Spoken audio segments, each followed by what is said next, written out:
Perfecto, pues vamos a dar inicio a esta sesión que tenemos semana a semana desde las oficinas de la Sociedad de Médicos Adscritos del Hospital Civil de Guadalajara, Fray Antonio Alcalde, donde tenemos invitadas especiales el día de hoy con temas interesantes que realmente no debemos pasar por alto por lo delicado que son estos temas del protocolo cero, y en el cual tenemos una participación de dos amigas abogadas y también de una gran compañera, la licenciada doctorante Rosa Imelda, quienes nos hablarán de un tema denominado implementación de la perspectiva de género y procedimientos de actuación conforme a protocolo cero. Sabemos que vivimos en una sociedad donde día a día hay modificaciones a la ley, donde día a día las conductas deben regirse de manera correcta, donde del día a día el respeto entre los seres humanos, y no nada más entre los humanos, sino entre todos los que cohabitamos en este mundo, ya sea materiales, animales, vegetales, pero bueno, en este caso a nosotros nos compete ver la conducta humana apoyado realmente por personas expertas como ustedes, realmente nos va a orientar a ejercer con una mejor calidad nuestra vida social. Agradecidos con la presencia de ustedes, me voy a permitir leer el resumen curricular de cada una de las participantes. La licenciada Nancy Elizabeth Padilla Tolentino es abogada por la Universidad de Guadalajara, cuenta con un registro como agente capacitador externo por parte de la Secretaría de Trabajo y Previsión Social, ha participado en el Foro Regional para la elaboración de la Ley General contra el Feminicidio en 2019, en el Congreso Reto Reforzamiento de la Especialización y el Trabajo Operativo contra Violencia de Género, en el Seminario Especializante Construcción de Políticas Públicas con Perspectiva de Género. También ha colaborado en la Mesa de Diálogo de la Justicia Digital por la Casa de la Cultura Jurídica, ministro Mariano Azuela Rivera, de la Suprema Corte de Justicia de la Nación. Ha tenido diversos cursos, entre ellos la jurisprudencia, su difusión y consulta, por la Casa de Cultura Jurídica del ministro Mariano Azuela Rivera, de la Suprema Corte de Justicia de la Nación, una certificación ECO 539, y ha generado el programa Escuela de Liderazgos Políticos de las Mujeres, doctora Evangelina García Prince. También formó parte de la Unidad de Litigios Estratégicos y coordinó las unidades especializadas de atención policial a mujeres víctimas de violencias. Ha coordinado el hostigamiento sexual y acoso sexual en el ámbito laboral del gobierno del Estado, y así como yo creo que la semblanza curricular es más amplia de lo que estamos leyendo en este momento. Muy agradecidos con la presencia suya, licenciada Nancy, y sabemos que su amplia experiencia nos dará gran aporte de conocimiento en el ejercicio de la conducta humana. La abogada Joana Jacqueline Rodríguez Lara también nos acompaña, a quien agradecemos. Ella es abogada por la Universidad de Guadalajara. Actualmente cursa la maestría en Derecho de la Función Judicial, impartida por el Consejo de la Judicatura del Estado de Jalisco. Actualmente también cuenta con diplomados en Perspectiva de Género, Justicia Penal para Adolescentes. Se desempeña en la Secretaría de Igualdad Sustantiva entre Mujeres y Hombres del Estado de Jalisco. Cuenta con experiencia laboral en autoridad investigadora dentro del órgano interno de control del Ayuntamiento de Ixtlahuacán de los Membrillos, y se ha desempeñado en la Procuraduría para la Protección de Niños y Niñas y Adolescentes. Así como esto, también mencionamos su amplia experiencia curricular, que no terminaríamos el día de hoy de leer tanta capacidad que tienen nuestras compañeras abogadas. Y un saludo también a nuestra compañera y amiga, la maestra Rosa Imelda Hernández Muñoz, quien es abogada, maestra en Derecho Constitucional y Amparo y maestra en Derecho Administrativo, doctorante en Derechos Humanos con línea de investigación Género por todas por la Universidad de Guadalajara. Se desempeña como titular de la Unidad de Igualdad de Género del Hospital Civil de Guadalajara y docente como jefa de departamento de Ciencias Jurídicas y Políticas Públicas en el Centro Universitario de Tlajomulco de la Universidad de Guadalajara. Fungió como coordinadora general jurídica del Hospital Civil de Guadalajara, secretaria relatora en el Consejo de la Judicatura del Estado, fungió como jefa de la Unidad Departamental de Recursos Humanos en la misma institución, se desempeñó como profesional ejecutivo en servicios de coordinación general de mejora regulatoria y transparencia del Hospital Civil de Guadalajara, fue prestadora de servicios asimilados adscrita a la dirección jurídica en el entonces Instituto de Transparencia e Información Pública del Estado, capacitador asistente electoral en el Instituto Electoral y de Participación Ciudadana, oficial técnico en la Procuraduría General de la República, Delegación Jalisco.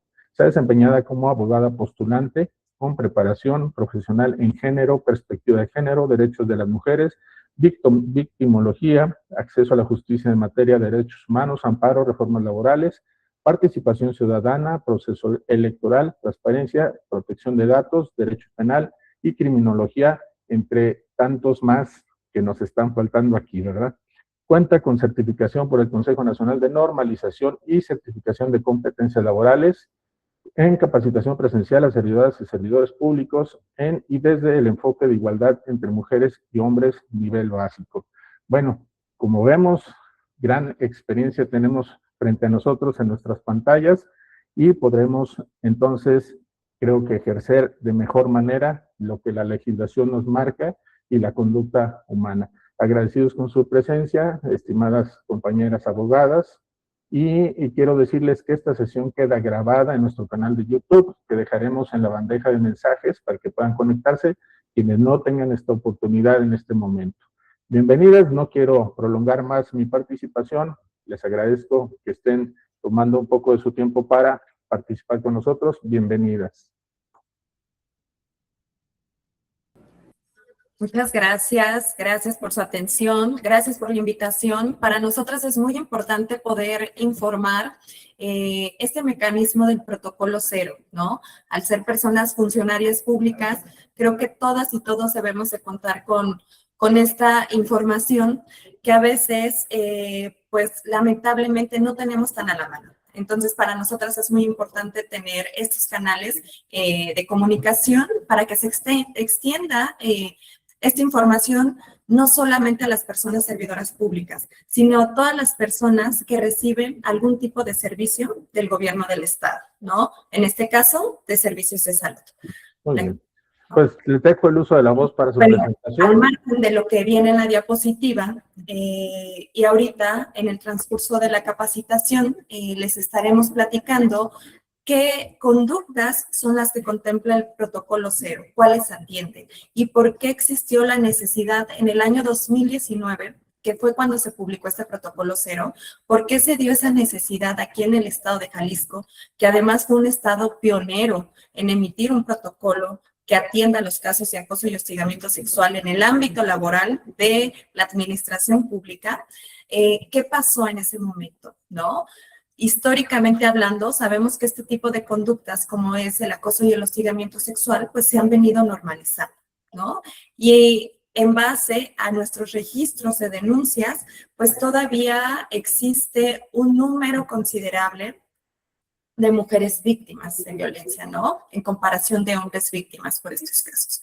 Entonces, nuestro objetivo para ir desmenuzando un poco y viendo por qué se ha construido socialmente este tipo de conductas y las hemos normalizado, pues bueno, queremos comenzar con una parte de un poco de sensibilización o por lo menos considerar o replantearnos este tipo de conductas, sobre todo para no cometerlas en contra de nuestras compañeras y compañeros.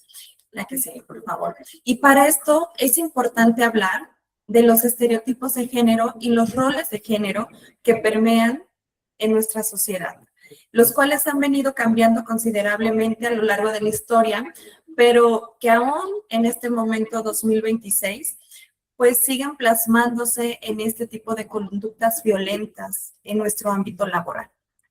Si hablamos de estereotipo de géneros, son esas creencias que nos indican cómo deberían de ser los hombres y cómo deberían de ser las mujeres, siempre colocándonos en lados opuestos. Y ustedes los pueden ver en el sector salud, ¿no? Por ejemplo, que viene muy de la mano los roles de género, que vienen a traernos esas tareas, esos papeles socialmente asignados a los hombres o a las mujeres. Yo platicaba con personal de salud y compartíamos qué actividades, por ejemplo, todavía existía mayor número de hombres, por ejemplo, y me decían, bueno, En el sector salud, la mayoría o en su totalidad son camilleros hombres, ¿no? Yo me acuerdo cuando era niña que era enfermeras, ¿no? Hasta Día de la Enfermera. Meramente mujeres llevaban esa tarea tan importante, pero ahorita pues ya hay hombres enfermeros, y justo hablamos de esa división de tareas basadas en el sexo, ¿no? No es un ámbito de crítica, o sea, no es un tema de crítica o decir, ay, no, también nosotros podemos generar otras actividades, que claro que se puede, sino es un tema observable como sociedad, ¿no? Decir, ¿por qué no nos hemos involucrado, ya sea hombres, a otras actividades o mujeres a ciertas actividades? Que por lo general, las actividades que llevábamos las mujeres, pues eran más de cuidado, ¿no? De tener cuidados hacia las personas, hijas, hijos, adultos mayores, y los hombres, pues tenían otro tipo de actividad, ¿no? Más, en este caso, como les decía, de los camilleros, pues obviamente nuestras características físicas son diferentes, implican más fuerza, entonces asociamos mucho estos roles o estas tareas socialmente asignadas, porque estoy segura que si nos remontamos 100 años atrás, aquí en Guadalajara, nuestra bella Guadalajara, pues las tareas que teníamos como hombres o mujeres, pues eran diferentes a las que tenemos hoy en día, ¿no? Entonces, no está escrito en piedra, no es algo natural, que muchas veces creemos que es así, es algo compuesto socialmente, ¿no? Y que si nos vamos al otro lado del mundo, seguramente un estereotipo de género pues va a ser muy, muy, muy diferente al que tenemos nosotras. Les platicaba en una capacitación, imagínense, se han encontrado vestigios de la existencia de humanidad de miles y miles de años, ¿no? Y cada vez más antiguos se encuentran vestigios. Digo, en tantos años que tenemos de existencia, ¿cómo habrán cambiado nuestros roles y nuestros estereotipos de género, ¿no? En la humanidad. Y el tema, y bueno, está bien, es tema cultural, es tema de evolución. El problema que nosotras hemos encontrado al atender este tipo de casos es que existe violencia cuando no encajas en esos estereotipos o en esos roles de género, ¿no? Y para nosotras es muy grave porque lo que nos corresponde se llevan a cabo en el ámbito laboral, ¿no? La que sigue, por favor. Y para esto es muy importante que todas las personas servidoras públicas contemos con conocimientos en perspectiva de género, ¿no? Yo creo que de unos años para acá es una palabra que hemos escuchado constantemente, más en el servicio público, pero no dimensionamos la importancia de contar con esta perspectiva de género. De hecho, la CEDAW, esta convención a la cual se adhirió nuestro país a principios de los años 80, en el 81, y que al firmar esta convención, pues está obligado a atender ciertas recomendaciones por la Asamblea General, ¿no?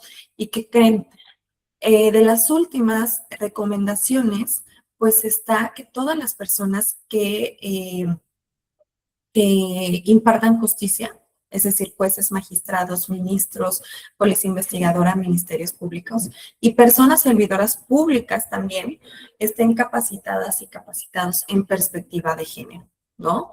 He ahí la importancia de contar con estos conocimientos. La Suprema Corte también ya no lo marca, ¿no? Todos los casos deben de llevarse con perspectiva de género, ¿no? Y al margen de lo que viene en la diapositiva, que nos marca que es una herramienta que nos permite observar esas desigualdades e inequidades producto de nuestra diferencia de género, a mí me gustaría hacerles una pregunta o que se cuestionaran cómo podría aplicar yo esa perspectiva de género. Obviamente, dentro de mi ámbito laboral, durante mi día a día, ¿no? Si puedo observar que pasó algo en cierta área, que no tenemos cómo atenderla, ¿no? Que hay una necesidad, pero no hay una solución. He ahí que podemos aplicar la perspectiva de género. Hablando, y fíjense, como hemos capacitado a diferentes dependencias del gobierno, nos hemos dado cuenta que todas tienen características y necesidades diferentes. Y para nosotras, o a lo que las invitamos nosotras, es justo si ya las observas, si ya las visualizas, si ya sabes que no hay perspectiva de género en ciertas acciones, pues cómo las podríamos generar, ¿no? Nos decían en una dependencia en ciencias forenses acerca de su lactario, ¿no? Ellos cuentan con un lactario muy bien equipado, pero una doctora nos decía, oye, está muy bien, pero nosotras, por nuestras actividades, necesitamos una ducha. ¿Por qué? Porque hay doctoras que están lactando y que trabajan en el anfiteatro. Entonces, para poder ir a lactario, pues necesitan lavarse, ¿no? Para poder hacerlo. Necesidades que a lo mejor no tendríamos en otra dependencia, ¿no? El tema de los baños ha sido un tema, pero bueno, esas son cosas más superficiales que no consideramos a lo mejor en nuestro día a día, pero cuando existe una denuncia por acoso y hostigamiento sexual, la necesidad de tener este conocimiento desde la persona que recibe esta denuncia hasta la autoridad que investiga y la que resuelve es sumamente fundamental. Y ahorita a continuación, mi compañera la abogada Jacqueline les comentará acerca del proceso y se van a dar cuenta la necesidad de contar con este conocimiento, ¿no? La que sigue, por favor. Y es por eso que dentro del proceso tenemos que checar en qué condiciones se llevó a cabo el acoso o el hostigamiento sexual, que son las conductas que atiende el protocolo 0 y que básicamente son las mismas conductas, el acoso y el hostigamiento sexual. Lo único que los hace diferentes, ¿quién ejerce este tipo de acciones, ¿no? Es decir, el hostigamiento sexual, en existe una relación, un ejercicio de poder, de subordinación real entre la persona agresora, la persona denunciada y la presunta víctima. Es decir, una persona de mayor jerarquía realiza esta acción en contra de una menor jerarquía. En el ámbito escolar, en el ámbito médico, también se aplica el hostigamiento sexual. Es decir, de un médico a una doctora hacia una persona paciente, es hostigamiento sexual, aunque no exista una relación laboral, ¿ok? También de una maestra, un maestro hacia el alumnado, también es hostigamiento sexual. Si bien no hay ese ejercicio laboral real de poder, sí hay un ejercicio de poder, ¿no? Entonces, lo vamos a catalogar como hostigamiento sexual. El acoso sexual, esta forma de violencia, no existe subordinación, es decir, puede ser entre pares, entre compañera, compañero, o de una persona subordinada a una persona superior jerárquica. La que sigue, por favor. Y bueno, ¿qué conductas puedes reconocer como acoso o hostigamiento sexual? Y aquí muchas personas, cuando hemos dado capacitaciones, nos dicen, oye, pero eso está como muy a interpretación de la persona, ¿no? ¿Qué tal? Yo siempre me acerco a mis compañeros y pues no veo que les moleste, ¿no? Por ejemplo, en las físicas, como lo ven en la diapositiva que dice abrazos o besos no deseados, pues yo puedo decir, pues yo abrazo y beso a mis compañeros porque así los saludo, ¿no? Es una forma de saludarnos. Que la pandemia después vino a cambiar esa forma de saludarnos, está bien. Y no es una parte de ya no se pueden saludar, de beso, de abrazo, no. El tema aquí también fundamental es el consentimiento. Habrá personas que no nos guste que nos abracen y nos besen, que no nos guste ese tipo de acercamientos y justo en esa parte es cuando puede venir un acoso o un hostigamiento sexual, en el consentimiento, ¿no? Las miradas lascivas, esas miradas de escáner que te ven de arriba abajo o se centran en una sola parte de tu cuerpo, bueno, esas miradas lascivas las contemplan como acoso o hostigamiento sexual. Contacto vía electrónica con contenido sexual, que te muestren videos, te manden fotos sin tu consentimiento. los silbidos, los gestos con connotación sexual, ¿no? La difusión de imágenes de contenido sexual, que difundan fotos tuyas también sin tu consentimiento, bueno, que aparte es un delito, también las contemplan. Comentarios o bromas sugestivas, de verdad que a veces cuando doy estos ejemplos de las formas que se manifiesta, no se imaginan, tal vez ustedes lo ven como, no, no es tan grave, ¿no?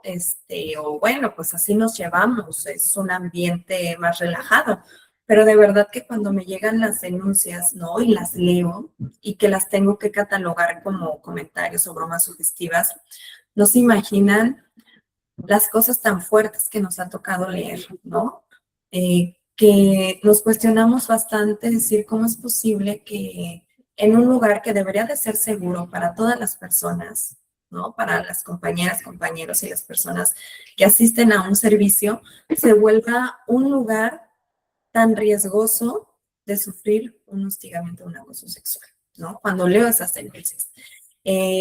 La insistencia para tener una cita. Sabemos que pasamos mucho tiempo en nuestro trabajo, ¿no? A veces más de lo que quisiéramos en el sector médico. Son jornadas extenuantes, muy extensas, muy atípicas a las que tenemos las demás funcionarios públicos, propias de las necesidades de sus actividades. Y sabemos que se crean sí o sí ciertos lazos, ¿no? Afectivos, de amistad, lo que sea. Y es normal.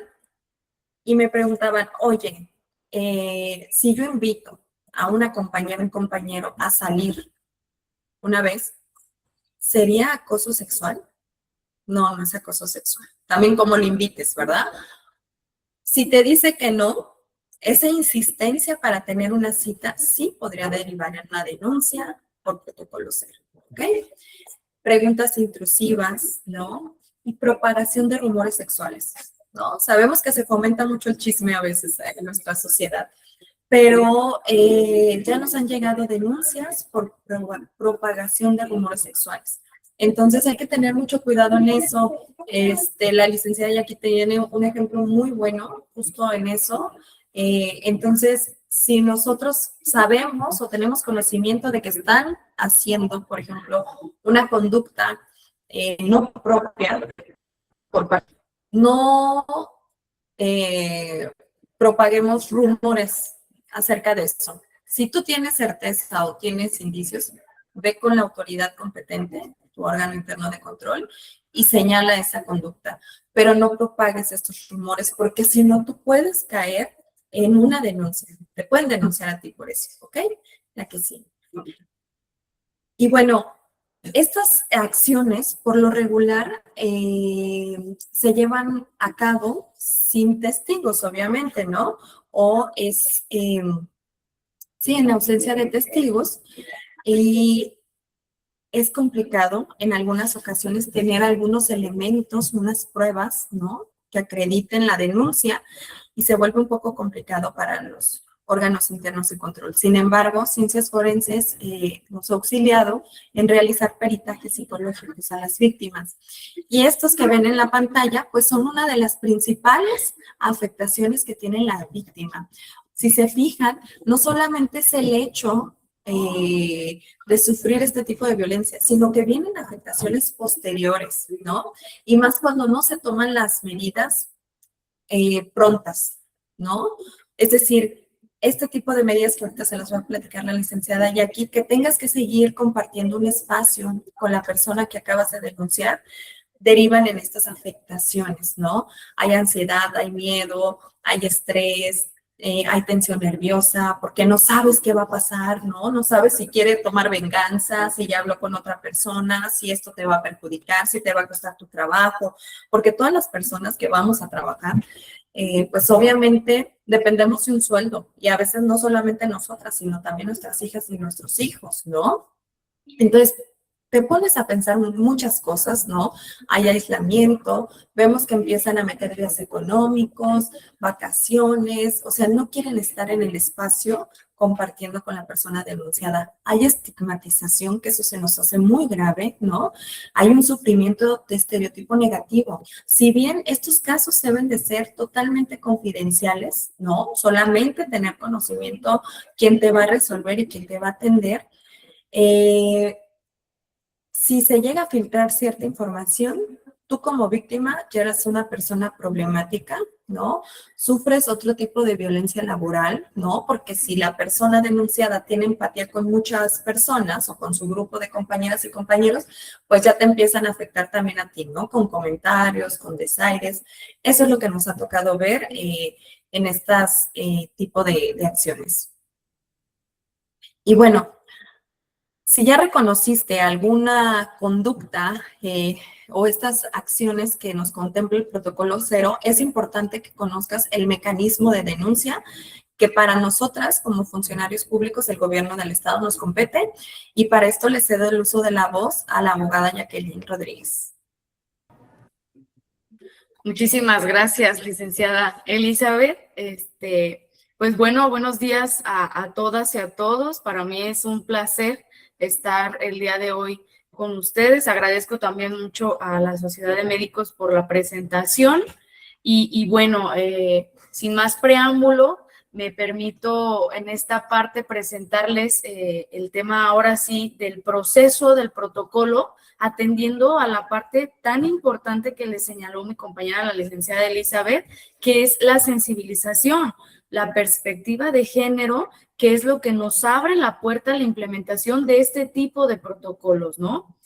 El protocolo para prevenir, atender, sancionar y erradicar los casos de hostigamiento sexual y acoso sexual en la administración pública del estado de Jalisco, para los amigos es el protocolo 0 por el nombre tan largo, pero este fue implementado a partir del 11 de junio del año 2019.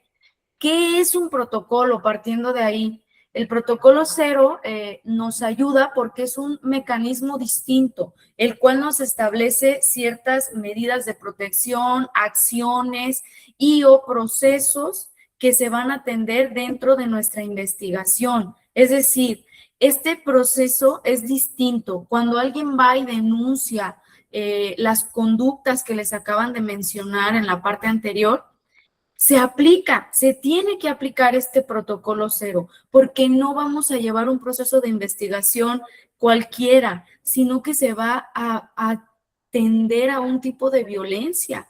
Entonces, tenemos que atenderlo de manera distinta a los demás casos, evitando una revictimización, actuando con perspectiva de género, con derechos humanos, implementando siempre estos enfoques interseccionales, ¿no? Que a pesar de que somos personas, todas somos personas, pues todas también somos diferentes.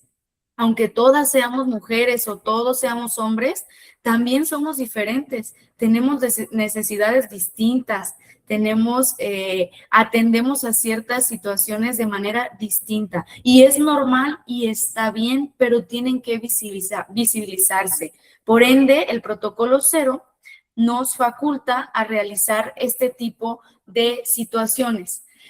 Dentro de lo mismo existe un ámbito de aplicación, como todo en el protocolo 0. Aplica o va dirigido a todas las personas servidoras públicas de la administración pública del estado de Jalisco. A su vez, aplica para centros de trabajo, actividades oficiales y cualquier espacio relacionado con la función pública.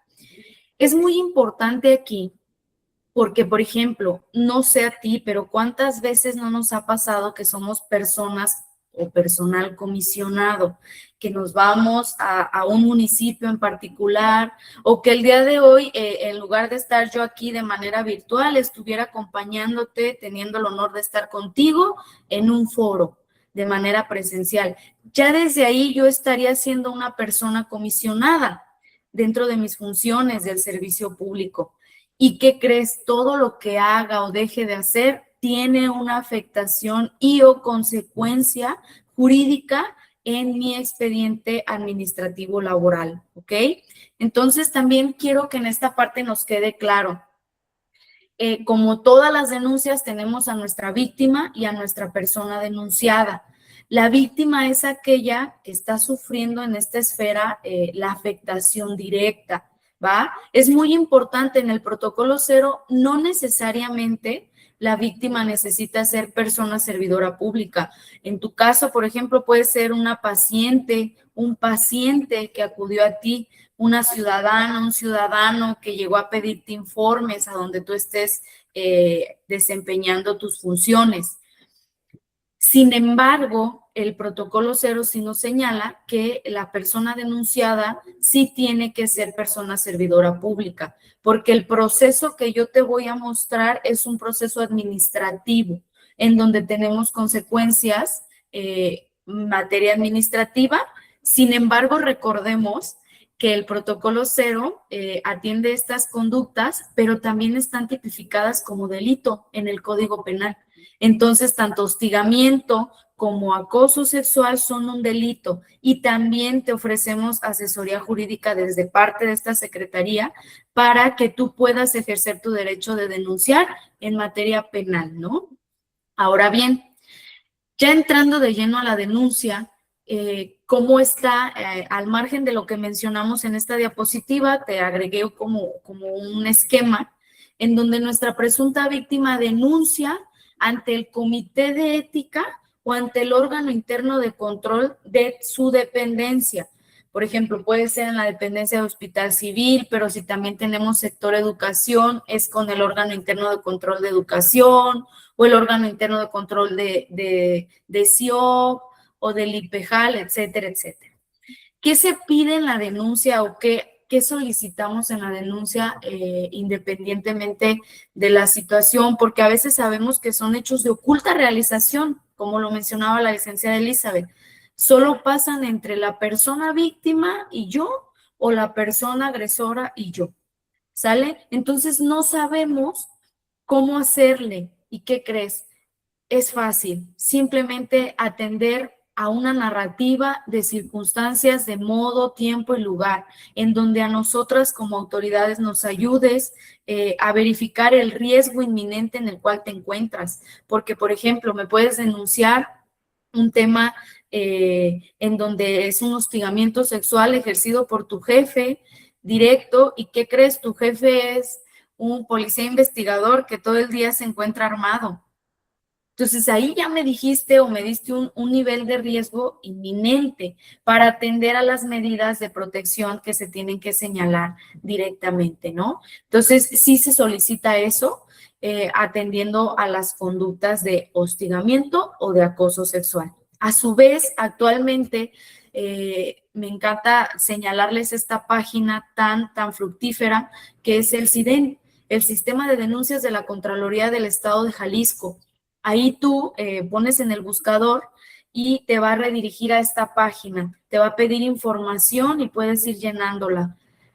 Esta página nos ayuda mucho también con el tema de denuncias anónimas, porque aunque somos personal servidor público y tenemos que, la Ley General de Responsabilidades Administrativas nos obliga a denunciar si somos testigos de la comisión de un hecho ilícito, pues a veces también se entiende que tenemos miedo, que si yo veo que mi compañera está sufriendo algún tipo de maltrato, está sufriendo algún tipo de violencia sexual, pero también es mi jefe el agresor, ¿cómo le hago? Y se entiende que existe ese temor fundado, ¿no?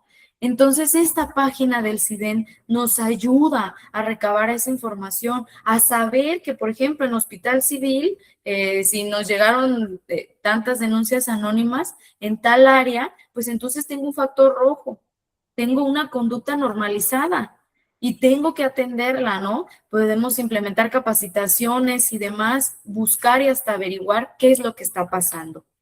A su vez, cuando se inicia este proceso de investigación con el órgano interno de control, se ofrecen servicios de atención integral a la víctima, que van desde lo que te mencionaba, asesoría jurídica, atención psicológica, que para mí es importantísimo, porque es un acompañamiento a tu persona durante este proceso, porque solo tú sabes lo que viviste y no queremos que exista una revictimización, sino que sientas ese apoyo por parte de las autoridades, ¿no? Entonces, esta Secretaría de Igualdad Sustantiva te ofrece este tipo de servicios y a su vez nosotras solicitamos al órgano interno de control de la dependencia que atienda a este tipo de medidas de protección que pueden ser desde apercibir por escrito a la persona denunciada para que se abstenga de molestar, intimidar o comunicarse de manera directa a la víctima o por terceras personas. También se puede solicitar cambiar de horario, actividades o funciones de manera provisional a la persona denunciada para que no coincida con la presunta víctima. Esto es muy importante porque, por ejemplo, imagínate que el día de hoy un médico está hostigando sexualmente a un médico pasante. Y resulta que el médico pasante va, lo denuncia y el órgano interno de control dice, bueno, está perfecto, ya me lo denunciaste, ahora voy a cambiar al médico que te está agrediendo de consultorio A consultorio B dentro de la misma dependencia, con los mismos horarios. ¿Tú crees que esa medida fue proporcional, idónea? Pues para nada. ¿Por qué? Porque la víctima de todos modos coincide con su persona agresora. ¿Qué crees? Son personas del mismo sexo.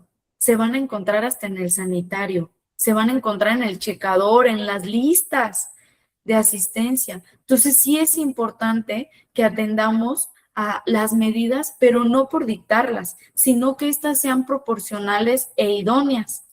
A su vez, atendiendo al ejemplo que te mencioné anteriormente, también podemos hacer la inversa. Podemos mover de área o actividades, labores a la presunta víctima. Ojo aquí, esto es con previo consentimiento. No es lo mismo decirte, oye, médico fulanito de tal, ya sé que me denunciaste a una persona generadora de violencia sexual, pero ¿qué crees? No lo puedo mover, te voy a mover a ti y desde hoy ya no vienes aquí a este hospital, sino que te vas a presentar en las oficinas tales, ubicadas en tal lugar. Y eso para ti, imagínate lo difícil que fue este tema de la revictimización, porque obviamente tú no tenías contemplado este cambio. Quizás eres papá soltero o eres mamá independiente. ¿Y cómo le vas a hacer si ya ve una guardería a media cuadra de tu oficina o de tu lugar donde tú laboras? Entonces, es importante que exista un consentimiento informado. No es lo mismo que digan, oye, Jacqueline Rodríguez, sé que eres víctima de esta situación, de manera inmediata podemos moverte a ti, tenemos estas dependencias. ¿Cómo ves? ¿Estás interesada? Y si yo digo sí, manifiesto mi consentimiento y se me puede mover de área. Sin embargo, si yo digo no, se tiene que respetar esa situación, ¿sale? A su vez, también nos ha pasado el tema de la suspensión de funciones o actividades de manera temporal durante el proceso de investigación a la persona denunciada. Esto nos pasa con temas de incidencia, esto nos pasa porque hemos estado ya ante la comisión de incluso violaciones sexuales, en donde pues obviamente ya tenemos un foco rojo y aunque eres inocente hasta que se demuestre lo contrario, no puedo poner en riesgo a un sector incluso vulnerable, ¿no? Porque, por ejemplo, trabajamos con personas que tienen alguna enfermedad, que tienen alguna situación de riesgo y obviamente es un factor prioritario, es un grupo prioritario, así como las personas menores de edad son un grupo prioritario. Si un docente ya hostiga sexualmente a una alumna, pues de nada va a servir que solo cambie a la alumna, porque quizás ese docente le da o le imparte clases a 40 alumnos más. Entonces mi factor de riesgo es más grande, en donde ya no puedo solo salvaguardar la integridad de mi víctima, sino que tengo que prever que no se ejerza una nueva conducta violenta hacia cualquier otra víctima de ese grupo prioritario en el cual me encuentro, ¿no? Entonces, sí es importante atender a estas medidas. A su vez, actualmente existe un centro de atención y reflexión de hombres hacia la igualdad, por sus siglas es el CREATI, está adscrito aquí a esta Secretaría de Igualdad Sustantiva, en donde se llevan a cabo cursos reeducativos para hombres generadores de violencia contra mujeres. Esto es muy importante porque atendemos a un grupo también prioritario. La perspectiva de género no solo atiende a mujeres, es un estigma que tenemos ahí, pero sin embargo debemos de atender que los hombres también son violentados, también necesitan ser escuchados y para ello necesitan denunciar. ¿Por qué existe un centro que atienda a hombres generadores de violencia contra mujeres? Porque no hay casi denuncias de hombres que denuncien a mujeres generadoras de violencia, ¿no? Entonces, sí queremos escucharlos y queremos atender este tipo de conductas. A su vez, una vez que tenemos el proceso de investigación, aquí en este proceso se recaban, se desahogan pruebas que pueden ser desde encuestas, control de asistencias, entradas, salidas, testimoniales, entre otras, ¿no? Esto es muy importante porque a veces no tenemos nada como víctima. Pasó y esta persona agresora me tocó una parte de mi cuerpo, nadie vio, nadie supo nada, no hay cámaras, pero ¿qué crees? El órgano interno de control puede ayudarse de un dictamen incluso pericial en donde le diga la afectación o el nivel de afectación con el cual yo cuento a través de que sufrí este tipo de violencia. Una vez que se termina este proceso de investigación, se califica la falta y se inicia un informe de responsabilidad administrativa, donde podemos, como personas servidoras públicas, ser sancionados por faltas no graves o por faltas graves. Y la Ley General de Responsabilidades Administrativas nos dice que nos pueden desde amonestar, pública o privada, nos pueden suspender de nuestras funciones, nos pueden destituir de nuestro cargo e incluso nos pueden inhabilitar para desempeñar cualquier tipo de cargo, empleo o comisión dentro de la función pública y esto puede ser hasta por 10 años y créanme, sí ha pasado. Entonces, sí es importante atender a este tipo de conductas. Previo a finalizar, quedó por ahí un ejemplo que me gusta comentar, mencionó la licenciada Elizabeth. En una capacitación, al final de la capacitación, se acerca un compañero y me dice, oiga, licenciada, necesito que me ayude, yo fui denunciado ahí en Protocolo 0 y mi denuncia pues fue falsa, ¿no? Me denunciaron falsamente. Yo dije, adelante, dime cómo te ayudo, vamos revisando el tema. Y me dice, sí, es que había una compañera y un compañero que ingresaban en tal planta a los sanitarios a tener relaciones sexuales. Y así me lo dijo afirmando esa situación. Para mí fue una situación muy fuerte porque, digo, ustedes que son las y los expertos, pues incluso para acreditar un tema de violación sexual tendríamos que solicitar dictámenes periciales y demás, ¿no? Y él con un solo dicho estaba tratando de acreditar dicha situación, ¿no? Menciona que le habló un compañero que le dijo, fulanito y fulanita están en el baño teniendo relaciones sexuales. Este rumor se difunde, ya sabes, el radiopasillo, llega a oídos de la compañera afectada y lo denuncia. El proceso se va, como te expliqué, ante el órgano interno de control, dictaron medidas y demás, lo sancionan, lo inhabilitan temporalmente de su cargo. Entonces, me dice él, yo estoy afectadísimo, sé que tengo medios de impugnación y demás, pero para mí fue una denuncia falsa. Le dije, mira, compañero, con el respeto que todos nos merecemos, para mí no es una denuncia falsa. Difundiste un rumor sexual que no te constaba y hay consecuencias. A lo que voy yo es que todas como personas servidoras públicas tenemos consecuencias por actos o por omisiones. Y en este caso en particular fue un acto. Él actuó, realizó una conducta, quizás no fue su intención que se difundiera, pero se difundió. Entonces, ese hecho nos lleva a ser acreedores de sanciones administrativas, ¿no? Todas estas sanciones que yo te menciono hoy en esta diapositiva quedan en nuestra constancia de no sanción administrativa como personas servidoras públicas y la cual es emitida por la Contraloría del Estado de Jalisco.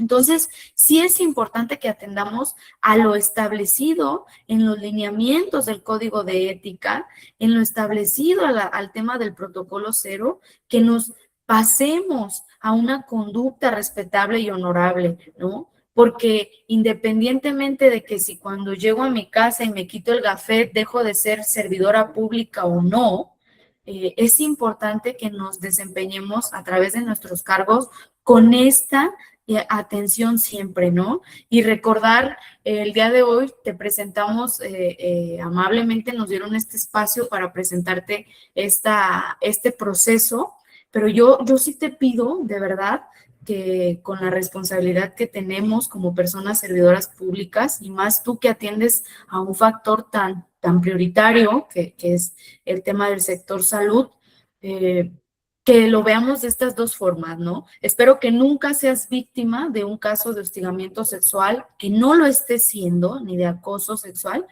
pero que si lo eres, sepas que existen procesos, que habemos autoridades que actuamos, que estamos detrás de cada proceso y que también pues te lo lleves con ese cargo que tenemos de persona servidora pública, que si llega una ciudadana, un ciudadano y te dice, oye, me está pasando esta situación con tal persona servidora pública, ¿qué hago? Si llega una persona pasante, un médico pasante y te dice, oye, me está pasando esta situación con mi médico titular en mi consultorio, ya no sé qué hacer, estoy preocupadísimo, sepas canalizarlo y decirle, bueno, no te apures. En algún momento, unas compañeras nos dieron una capacitación y nos medio orientaron para saber cómo auxiliar a unas personas, ¿no? Entonces, sí es importante que nos llevemos esta responsabilidad, ¿no? Ahora bien, previo sé que hay un apartado de preguntas, respuestas, con muchísimo gusto.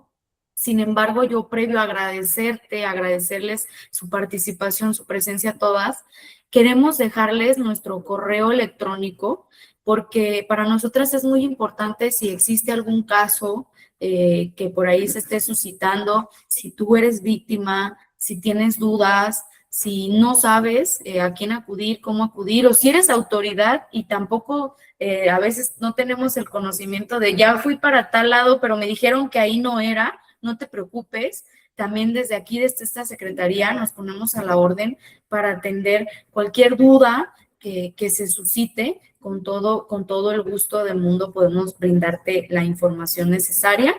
De nuestra parte creo que es todo, digo, previo a cerrar con las preguntas y respuestas. Cedo el uso de la voz a la maestra Rosa Imelda, porque creo que también había un apartado que comentarles, ¿no? Muchísimas gracias a todas y a todos. Muchísimas gracias. Más bien aquí yo les preguntaría, o más bien, no sé, licenciada Betty, si quiere que primero abramos aquí el espacio de preguntas y respuestas para la licenciada de la Secretaría.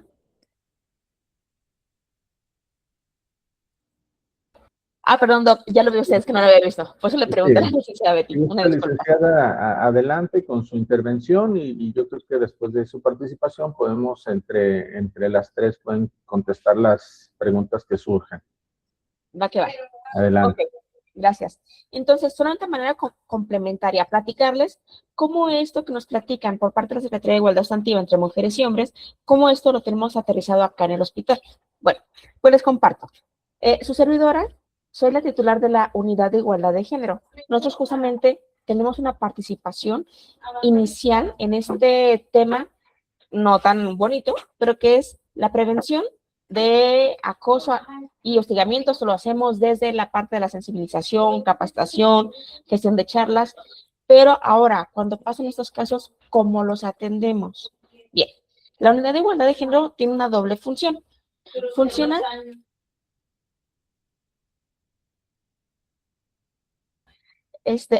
una disculpa. Fungimos como doble área o doble autoridad. Fungimos como Unidad de Igualdad de Género, por un lado, y por otro lado, la Unidad de Igualdad de Género también ahora, apenas hace unos días, fue designada como un área de primer contacto en el Comité de Ética e Integridad y al mismo tiempo tenemos la presidencia de la Comisión de Atención a Denuncias de este propio Comité de Ética e Integridad. Entonces, ¿a dónde tienen que ir a presentar? Acá, en la Unidad de Igualdad de Género. Se lo recibimos con esta doble función, Comunidad de Igualdad, como Comité de Ética e Integridad, y al mismo tiempo como Comisión de Atención a Denuncias, ¿va? Formatos. En la página, en el micrositio de la Unidad de Igualdad de Género, contamos con el formato para la presentación de denuncias. Obviamente, viene un apartado relacionado a las pruebas, como lo comentaban las abogadas. Si es un hecho que se comete a puertas cerradas, a solas, seguramente no van a tener pruebas. Entonces, la prueba tampoco es un requisito obligatorio, viene como un apartado opcional, como si las tuviesen por aquello que alguien se dio cuenta, hubo testigos y demás. Bien, podemos recibir su denuncia de manera presencial, es decir, que vengan acá con nosotras, les ayudamos incluso a redactar, aquí mismo las recibimos, podría ser por correo electrónico o que en un espacio tranquilo ustedes pueden redactarla y nos trajesen de manera impresa para recibirlas. Nosotros le damos un trámite, es decir, se reciben, se verifican los hechos, cuando son faltas graves, por ejemplo, se derivan al órgano interno de control, que es una autoridad substanciadora. La parte de la recomendación, la contención, el primer contacto, se realiza acá, ¿va? ¿Podríamos darle un seguimiento a una denuncia anónima? Sí. Es decir, a lo mejor no estoy denunciando que a mí, Imelda, me están acosando. Estoy denunciando que en el área, no sé, en el área del servicio de oftalmología, donde yo presto servicio, me he dado cuenta que hay una persona que continuamente ejerce este tipo de actos como de acoso u hostigamiento. Pero entonces, aun cuando yo soy afectada, lo denuncio. Va. Y entonces nosotros también, aparte de eso, también generamos actos de investigación.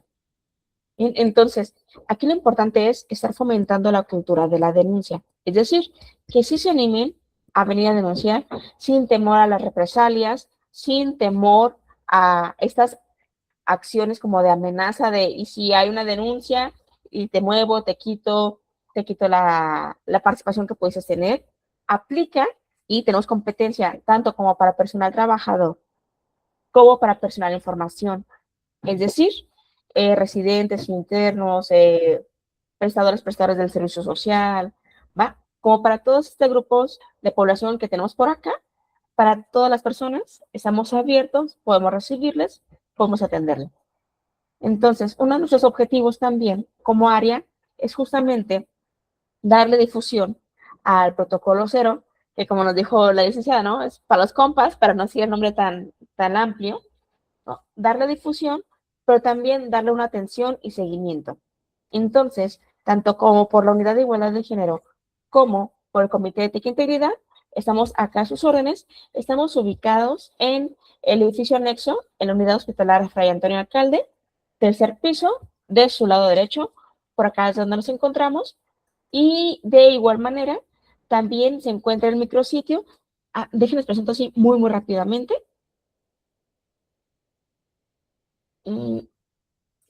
¿Cómo hacerle para llegar a nosotros de manera virtual, va?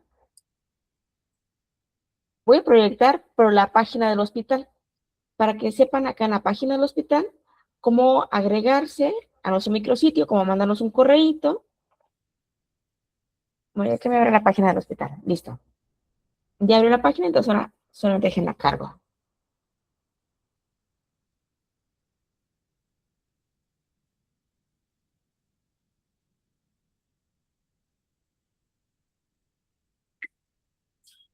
Bien, lo que tenemos acá en pantalla es la página del hospital, ¿va?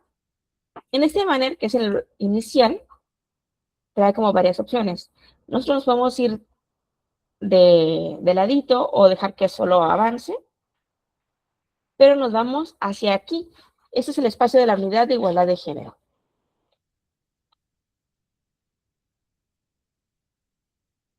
Entonces, en automático nos va a derivar al micrositio de la Unidad de Igualdad de Género, que es este que ahorita tienen en pantalla. Aquí en la parte de abajo van a encontrar entre documentos de interés, primero tenemos acá, en el tercer lugar, requisitos para denunciar o reportar actos de acoso, hostigamiento sexual y violencia de género, ¿va? Entonces, pueden checarlo aquí y acá a un ladito también encuentran el protocolo 0, por si quisieran consultarlo. Y en la parte final encuentran nuestros datos de contacto, ¿va? Que es esa parte, viene nuestro número de teléfono, estamos en la extensión 41043 y también viene nuestro correo electrónico. Aquí también podrían, 1, hacer algún reporte específico, o 2, generar alguna propuesta o aportación de mejora, ¿va? Por parte de la Unidad de Igualdad de Género, estamos siempre a sus órdenes y, pues bueno, yo creo que como los tiempos son cortitos, aquí termino mi intervención, doctor, y para abrir espacio para preguntas y respuestas. Muchas gracias, licenciada, por esta aportación, por esta información importante. Les recordamos que en la bandeja de entrada está el link para poder ingresar al canal de YouTube de la Sociedad de Médicos Adscritos para que puedan revisar esta plática de nueva cuenta, quien no se haya podido conectar o se haya conectado tarde. Gracias por sus aportaciones, estimadas abogadas. Dejamos un minuto para si hay algún cuestionamiento, alguna pregunta.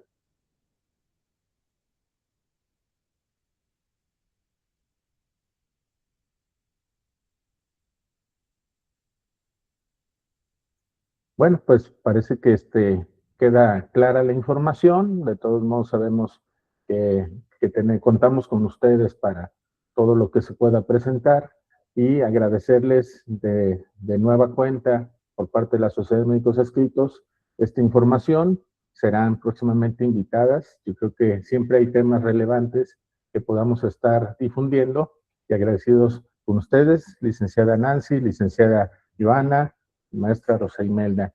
Muchas gracias por su intervención. Que tengan un excelente día. Muchas gracias.